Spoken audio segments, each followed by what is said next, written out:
Deion Sanders and Colorado are at it again. They landed another five-star who I'll break down on today's episode of Locked On Buffs. You are Locked On Buffs, your daily podcast on the Colorado Buffaloes. Part of the Locked On Podcast Network, your team every day.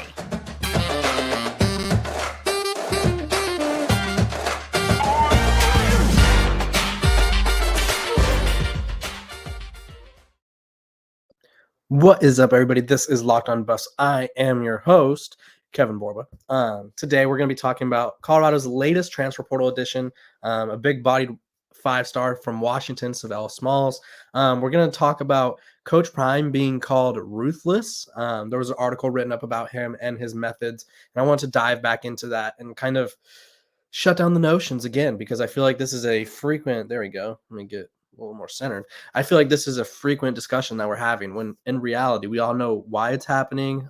We know that it's happening everywhere. Coach Prime's just very vocal about it, but I'll get to that. And then we're going to talk about a little Mel Tucker action. Mel Tucker is in hot water over at Michigan State following some of Michigan State's best players leaving the portal. And so I wanted to dive into that. I haven't really talked about Mel Tucker since I've started the show. So without further ado, let's dive right into the five-star Sav'ell Smalls. Colorado, as they have been doing for the past week or so, has landed yet another top transfer talent from, this time, drumroll please, Washington, the Pac-12. The first player that's not from Florida in what feels like months maybe. But they landed Sav'ell Smalls, who, coming out of high school, which if you look at Colorado's overall roster, he's the second highest ranked player on the entire roster outside of Travis Hunter. He was the number 30 player in the class of 2020. Decided to transfer. He was kind of buried on the depth chart at Washington behind more experienced guys. Just wasn't getting the shine that he was hoping and wasn't getting the playing time that he was hoping. So he's looking for a fresh start. He played 3 seasons. This past season was his best season. He played in 13 games. Only had about 7 tackles. Found himself, again, like I said, buried on the depth chart behind other players. But he does mark the 4th defensive line transfer that Colorado has landed within the past 2 weeks. They brought in Florida State's Derek McClendon II, Tennessee's Amari McNeil, and then Old Dominion's Chaz Wallace. So obviously, after being a point of concern for Colorado, the defensive line is now really bolstering itself. I think it has potential to be one of the stronger position groups. Obviously, we don't know how they're going to mesh together and how guys who, like obviously Jordan Dominic, proven guy from Arkansas, had as many sacks as all of Colorado did last year, proven. Leonard Payne, Fresno State, not the most dynamic guy on the defensive front, but he's proven. Shane Cokes, not Shane Hooks, there we go. Shane Cokes, the Dartmouth transfer, he's proven, but obviously he played at the Ivy League level, so we don't know. So a lot of these guys are hit or miss with their level of performance at their previous programs like Sav'ell Smalls. But I think you have to take a swing on the potential, and I think that's what Colorado did. I think every program in the country was kind of chomping at the bit to land the former 5-star, because obviously when you're ranked as a 5-star, there's a reason. And sometimes you just need a second chance, if you will. You just need a new landing spot, a new set of scenery to kind of get going. He's from Washington State, his home state, Washington. So maybe leaving home was the move for him. And at Colorado, who obviously have a chance to probably be one of the main guys, or at least have a significant role for himself. I found it interesting because, let's see, I thought I had this up already. I apologize. But his game was broken down by Max Olson of The Athletic. And I thought it was interesting because it kind of is what I said about him, but obviously you just want to see more from a guy that was ranked as high as he was. He was a 5-star recruit in 2020 and a huge gift for Washington, but he struggled to break through and earn a starting role behind some talented pass rushers. The 6'3", 260-pound defender logged 12 pressures last season as a reserve while playing 15 to 20 snaps a game. So 15 to 20 snaps a game isn't that many. I'm sure he'll amass that completely at Colorado. And sometimes a lot of these guys just need an opportunity. Like, I think this is not the best comparison, but it is a comparison that kind of qualifies here. Joe Burrow at Ohio State, never played there, never really got a chance to shine. transfers to LSU, does decent his first season as a starter, and then all of a sudden leads LSU to becoming one of the best college football teams we've ever seen. I'm not saying that this is what's going to happen with Sav'ell Smalls, but honestly, a lot of the guys that transfer out, they just need an opportunity. And unlike majority of the transfer portal guys who are inexperienced, former 2 or 3 star recruits, this is a former 5-star recruit who had the tools coming out of high school. I think it was a matter of fit and opportunity, which he didn't get. And I feel like coming out of high school, let's see who he's compared to, because that's one thing I love about 24/7 is they have a lot of pro comparisons, which I hate pro comparisons, but it's also interesting. So Brandon Huffman had him projected as a first rounder coming out of high school when he evaluated him in 2018. His comp was Takaris McKinley, who was with the Atlanta Falcons. It says this is his scouting report. Size indicates he could play both as a hybrid edge rusher with his hand down or a stand-up rush end. Terrific instincts, quickly reads and reacts. Outstanding pass rusher who could also drop into coverage on occasion. So maybe he could help out an outside linebacker or something. Cat quick at the line of scrimmage with the first quick step, can chase down backs and in the play. Has shown improved technique. Uses hands extremely well. Played a lot of linebacker in 7-on-7 in offseason to work on pass coverage. Also plays tight end and receiver and has a natural pass catching ability. Projects as an immediate Power 5 starter and projects as a first round draft choice. So obviously didn't start right away. But what you like to see here is he could play linebacker if needed. I would say linebacker is still one of the positions of need for Colorado on the defense. The defensive line, they've hit really hard. Obviously, they brought in Brennan Gant, who's like a hybrid safety linebacker, but someone who is kind of not a tweener. I think Sav'ell Smalls could be that guy for Colorado. So look out for Sav'ell Smalls. I don't know what number he's going to be because I'm not sure we know the numbers of anybody on the roster outside of like the 12 guys that earn their numbers. But look out for Mr. Sav'ell Smalls and see what he does with the Buffs this upcoming season. They're going to need to bring down the quarterback in all of these in the Pac-12. I mean, all these teams have like a top 10 quarterback in the country. So they need all the help they could get in bringing down the quarterback. So before we move on, I want you guys to know that this episode is brought to you by Built. If you're looking for a delicious snack, but you want all of the sugar and calories, then you need the best tasting protein bar ever. Built. You got to try this. If you're like me and you want to make healthier snack choices, but you don't want to compromise on taste, I've got just a thing for you. Built Bars and Built Puffs. Built Bars are healthy and taste amazing. Seriously, they taste so amazing you won't even think they're good for you. You got to try this. What makes Built Bars so good? Well, for starters, they're all covered in 100% real chocolate, 100% real dark chocolate. That's right, real chocolate. And they come in unbelievable flavors like churro, peanut butter brownie, and cookies and cream. I'm not sure how Built does it, but these bars taste like a candy bar while maintaining amazing macros, and that's what's even better. They're healthy. Only 130 calories and 4 grams of sugar with a whopping 17 grams of protein. And now you don't need to wait to get a box. For years, we've been talking about ordering Built bars at Built.com, but now you get them at your local Walmart or Sam's Club, while you could still get your specialty flavors still at Built.com. That's right. Head to your nearest Walmart today, walk to the pharmacy section, and grab yourself a box of Built bars. You can pick up a 4-bar box of cookies and cream, double chocolate bar, or coconut puff. If you're close to Sam's Club, run in and grab a 13-bar box with our hit flavors brownie batter puff or churro puff. You could thank me later. Go get healthy, New Year's is kind of come and gone, but it's never too late. Never too late to get that New Year's resolution going, or just your May resolution. I don't know. Mother's Day, Father's Day resolution. I don't know what you want to call it. But either way, Built Bar. Go test it out. Okay.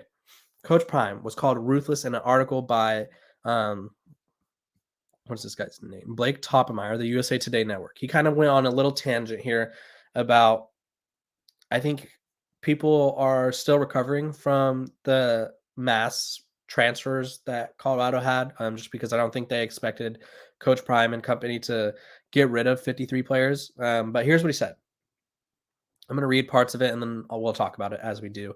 Deion Sanders warned he'd be ruthless, and by shuttling droves of his inherited players into the transfer portal, the first-year Colorado football coach is doing what he promised. The unconcealed way Sanders cut players after Colorado's spring game is equal parts jarring and refreshingly honest. So at least he knows that it's him being honest. And also, college coaches do this all the time. I've been saying it for weeks. The blowback endured for cutting scholarship players 4 months before the season will quiet down, and Sanders will be judged by the results of the sweeping overall he vowed to engineer. For years, coaches have nudged scholarship players off the roster to clear room for transfers or recruits. Within the industry, this roster runoff is known as processing a player. So obviously, we've talked about it before on the show. scholarships are not guaranteed for 4 years. It's year to year. And obviously, when a new coach comes in, they're less inclined. They're less inclined to retain players who they didn't recruit, they didn't want. So that is what we're seeing from Sanders here. Continuing. For years, coaches have done this process known as processing a player. Coaches often process a player covertly. A coach mainly quietly informs an underperforming player that they don't factor in the team's plans, explaining that the player would be wise to consider a transfer. Then the player announces he's transferring as if it's his idea. It's kind of like this unwritten rule, not a rule, but it's an unwritten thing. It allows the players to make it seem like they just decided to leave, not that the coach was like, hey, get out.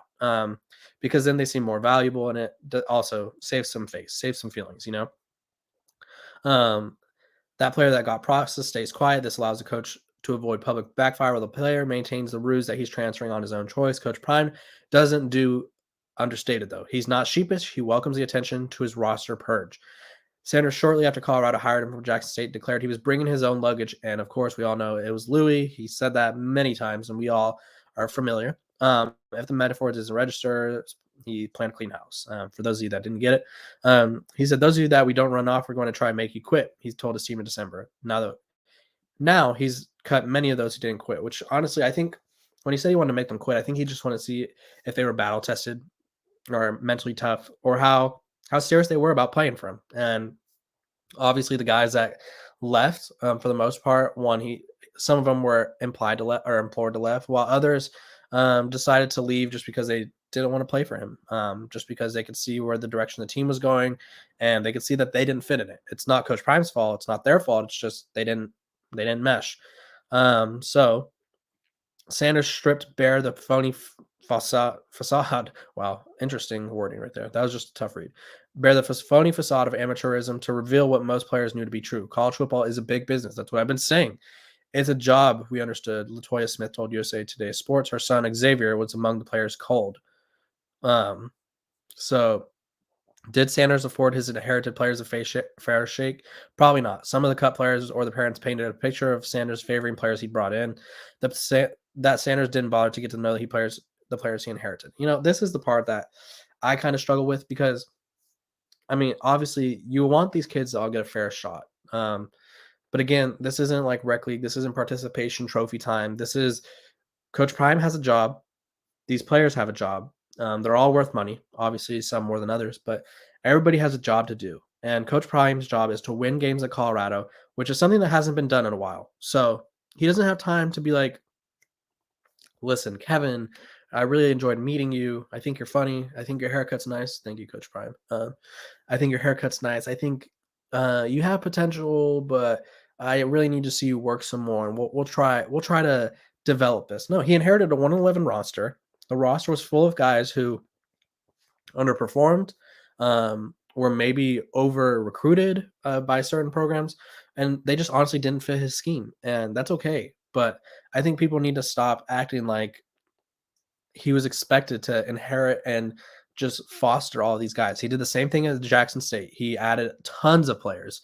It just went a little more under the radar because it happened at Jackson State. But people need to stop acting like it was required of him to just inherit this 111 roster, try to coach them up, and turn this around like it's the little Giants or the bench warmers, or I don't know, remember the Titans or something. I don't know, a struggling team. Remember the Titans, they were good already. I'm trying to think of like a struggling football team where they kind of just took over and everything was fine because the coach coached them with belief and whatever. Like, that's not how the world works. And I think in order to bring in all these transfers, like Sav'ell Smalls, the former 5-star, he needed guys to leave. And so that's the business aspect of it. And I think that's the part of the narrative that I'm a little weary about, because it's like, come on now. We don't need to act like he was supposed to nurture all of these guys back to we don't need to act like he was going to nurture them to a winning season with this 111 roster. We saw what they were capable of. Wasn't much. So now it's time to move on. Before we move on, I want to thank you guys for making Locked On Buffs your first listen every day. Everydayers, that's what I'm now calling my everyday listeners. I appreciate you guys. Tomorrow on the show, we're probably going to be talking about another transfer landed. I feel like I have an inkling that one's coming today after I record. That's usually how it's been going. I record in the morning, and then by the time this episode's up and things are happening, another transfer is landed. So let's plan on talking about that. We'll probably be talking about some more roster construction, some more Coach Prime news, because everybody's writing about him. Everybody's talking about him. But let's talk about the former Colorado coach, Mel Tucker, who, well, Coach Brown didn't replace him. He replaced his replacement. That made sense. It did. I know you're probably like, what did you just say? He replaced his replacement. Carl Durrell replaced Mel Tucker, who was kind of a hot name on the coaching market for one season. And kind of, I think if I know my Colorado fans, like I feel like I've been learning about, I feel like he left you guys a little angry by in the manner he left. If you guys aren't aware of how he left, Mel Tucker was hired as the head coach of Colorado, and he left to go coach at Michigan State following a 5-7 season. Tucker joined the Spartan after one season with Colorado. He went 5-7, had wins over number 25 Nebraska, number 24 Arizona State, Stanford, and Washington. So 4 ranked wins. Obviously, the program looked like it was taking major strides. And I think this is the part where probably most buffs were rubbed the wrong way. He tweeted, and this is from his personal Twitter account, and I guess the tweet's still up. It says, "While I'm flattered to be considered for the head coaching job at Michigan State, I am committed to Colorado for the build, #the build of our program. It's great athletes, coaches, and supporters."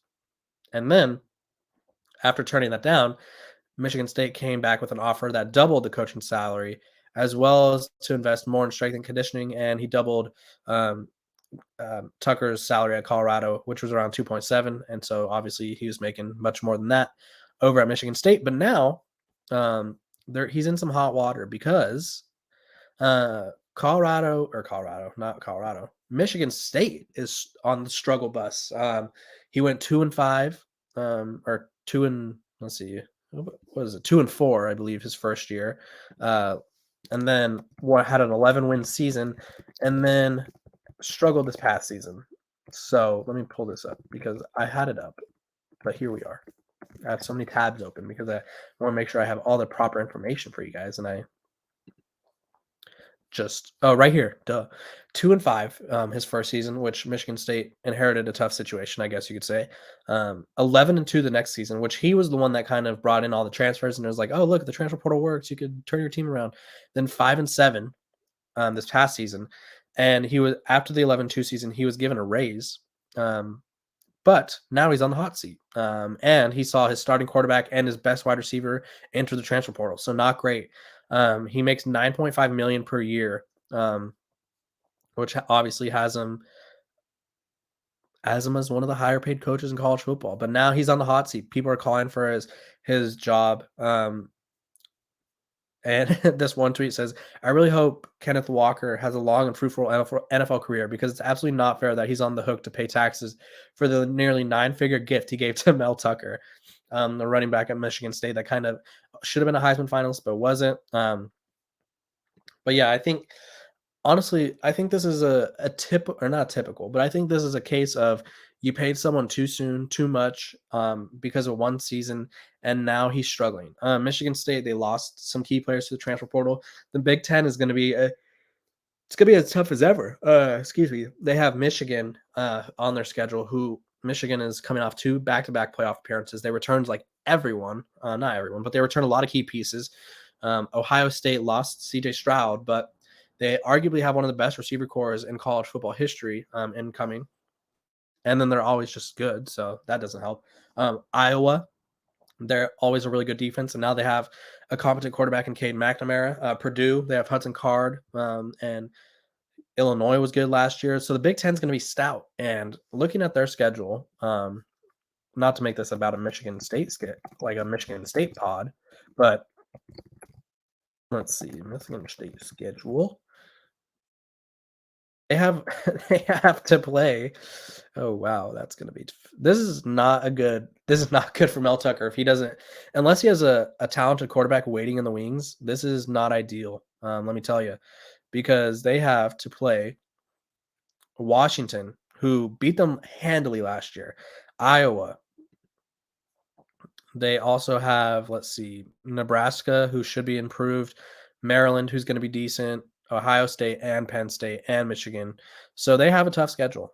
Mel Tucker, who I think Colorado fans are a little salty about, and I don't want to say anybody's ever rooting on someone's downfall, but I think there's probably like a little bit of a sense of good. You left us, and now this is what's happening to you. I feel like there's going to be a sense of that if and when he's fired. But yeah, Colorado, fans, I feel like Mel Tucker there was evident improvement with Mel Tucker at Colorado. And then he left. And then they got Carl Durrell, who kind of built off of Mel Tucker's success. Because obviously it went Mel Tucker 5-7. And then Colorado the next year during the COVID season went 4-2. They were ranked at one point number 21 in the country. And then after that, just fell off because Carl Durrell wasn't a good coach, wasn't a good recruiter, I guess you could say. Just didn't work out.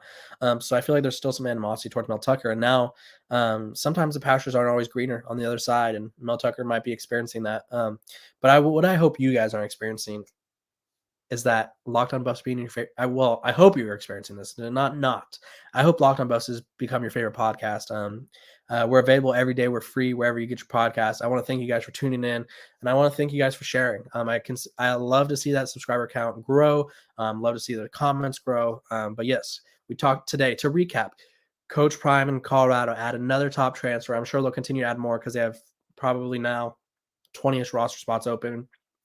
And then we talked about Coach Prime being called ruthless. I broke down why it's not ruthless. It's just what he has to do. And then obviously I broke down a little Mel Tucker saga, because is Mel Tucker going to be on his way out in East Lansing looking for a new job soon? We'll find out this season. But what we do know, Locked On Buffs, free, available wherever you get your podcast. You need to share it.